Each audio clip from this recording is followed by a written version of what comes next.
I think I can speak for everyone when I say 2042 has been an absolute disaster, and player count is just falling at a rate of knots. And like myself, I've kind of been left with a bit of a hole in my playlist because I always enjoyed Battlefield for, what it provided in its own unique way. But lo and behold, there was some silver lining to this monstrosity of a cloud because BF3 Reality Mod have given us a few updates, and I gotta say it looks really good. So this project isn't actually out at the moment, it is in development, but there are lots of tidbits and teasers to look at and they look pretty well polished. If you're like myself and you didn't really know much about the project, then here is basically the rundown of what happened. So two devs got together, 3TI65 and Palpak, and they wanted to make basically a reality mod for the Venice Unleashed modding platform. It's probably also worth noting that this is built around the Battlefield 3 engine. If you're a developer, you'll probably know about undocumented APIs and how difficult they are to develop. This also happened with the Venice Unleashed engine. So these two guys, they went off, they made a whole load of proof of concepts and then joined up with a guy called Foolhen. And from there, tons of people just started joining the project and it seemed to have expanded from there, and we've eventually ended up with Battlefield 3 Reality Mod. So in terms of features of the Reality Mod, this is what the devs have confirmed so far. So they're completely reworking the gameplay and the UI aimed for the tactical team play compared to Battlefield 3. If you look at the gameplay trailer, you can see that they've reduced the crosshair, the UI is a lot simpler, things feel a lot cleaner, I would say. And I think it's one of those great examples of where less is more. It's Battlefield 3, so there was some presumption that they are using Frostbite engine anyway, but they said that they're going to put in some immersive, atmospheric visuals, the Frostbite engine's destruction, VFX, and physics. And again, you have a look at the gameplay trailer, they've got these new kind of like greyish filters on everything. It feels a lot more gloomier. It feels cleaner. I don't know why. Everything feels a lot sharper as well. But it's been such a long time since I played Battlefield 3, I've forgotten how good it looked, to be honest. They've also said there's going to be 100 plus players on the server, which sounds really good. I know with the most recent release of Battlefield, there's a new 128 players. But maybe with the smaller maps of Battlefield 3, it'll feel less like you're just running around in an empty barren world just to end up dying all the time. Or it could just be absolutely mental. We'll just have to wait and see on that one. They've also talked about they're putting in the in-game voice with multiple in-game radio channels, including positional audio, and then just some generic spiel about custom content, so there's custom models, maps, game modes, etc. And now the last one that really caught my eye was the dynamic visual environments. So they've said they're going to put in dynamic weather elements and 24-hour day-night cycles. I am presuming this is going to be a day and night cycle on a sped up time scale rather than it actually being, a whole day. I don't know. Maybe that's the whole point of the realism mod. But day and night cycle sound really cool, and I'm really looking forward to see what they're going to put in with the weather system because Battlefield 3 had some really, really cool weather moments. Now, in terms of the roadmap, because this is still developing, they've also confirmed that they're going to put in a more realistic game pace.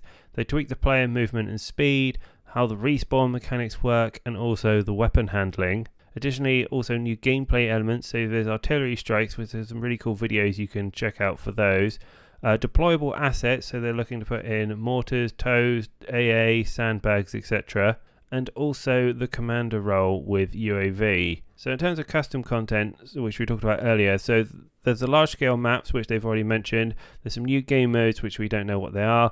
They're planning to put in new weapon models, assets and skins. But they have said for the first release of this, they are going to be putting in just the standard vanilla assets. So there won't be any new weapons just yet. So in terms of spawn systems, what they're changing about it is they're removing the spawning on squad mates. They're making sure that you have to deploy a point before you actually allow people to go on it. So it's a bit like the Hell Let Loose system.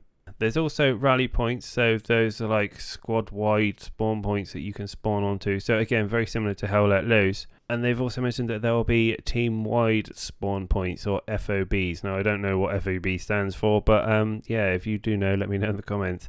Now, where it gets interesting, so they've talked about a new medical system. So they're saying that they're putting bleed-out mechanics, there'll be field dressings, there'll be limited revives as well, and there's a new medic bag healing system. So again, in line with it being a realism system, then this, feels more realistic really, rather than being able to like res spam as you used to be able to. They're also talking about reworking the weapon mechanics, so they're putting in ballistic and weapon handling. There's also full mag reload. The suppression is only going to be visual only, and they've tweaked the damage values for projectiles and explosions. In terms of VoIP for the roadmap, so there'll be squad channels. You'll have a squad leader HQ channel, and there will also be proximity and positional chat. So positional team only channel is what it's called. So it took me a while to find anything about the vehicles, but it was in the roadmap. So they've got multiple land and air assets. They talked about jeeps, trucks, logistics, transports, armed, etc. Helicopters, transport, etc. There's jets, APCs, IFVs, and also tanks that they're adding. So a little bit vague, but at least they've got that in consideration and they'll be adding it in at some point. And just to add a little bit more to that, so they're putting in advanced vehicle physics and control, so there's multi-person crews, advanced flight models, vehicle handling, and they're also tweaking the damage model. They're also putting in multiple factions. They've got the US Marine Corps, there's the Russian Army, and also some unknown factions yet which they haven't announced. And they've also put an emphasis on that there will be role-based kit systems, so a variety of prefix kits, limited attachment customization, different sights, bipod versus foregrip, etc. And I think that's probably something people will be glad to hear. The deletion of roles in Battlefield was one that was questioned with a rather large raised eyebrow, myself being included in that. And the last thing I want to talk about is what's coming out in version 0.1. Now, there is no date for this so far, but these are the assets you should expect. So the custom spawn system, the adjustments to the game pace, the new gunplay changes, the adjusted gun and explosion sounds, the new health and medic system, the new custom UI, the AAS game mode, 5 modified and expanded vanilla maps, 2 custom factions, 9 prefix kits per faction, modified vanilla vehicles, and there'll be transport only, and then the improved visuals, the day and night cycle / weather. So quite a bit for people to get chewing into, but at the end of the day this is all just patch notes. I highly recommend you check out the gameplay. You can probably see it in the background anyway. It looks visually crisp, and the sound changes they've done are just phenomenal. They just sound so good, and that was the first bit that really hit me. I thought, oh, it looks like Battlefield with no crosshair and clean and dark and grim, etc. But when the bullets started firing off, it was like, whoa, I can almost feel them zooming across my head. And I find myself talking about visual fidelity so much. It's nice to hear, talk about really nice sound for a change. And considering this is coming out of a mod, then big thumbs up to the dev. They've done some really good work. Anyway, let me know what you think. Check it out. Go have a look at it. It's bf3rm.tilde.ws if you want to have a look at their website. They've also got a Patreon if you want to help support them. And I think for little projects like this, especially if you enjoy them, then just chuck a couple of dollars their way. But yeah, there we go. Some Battlefield news that doesn't suck. So I'll talk to you all soon.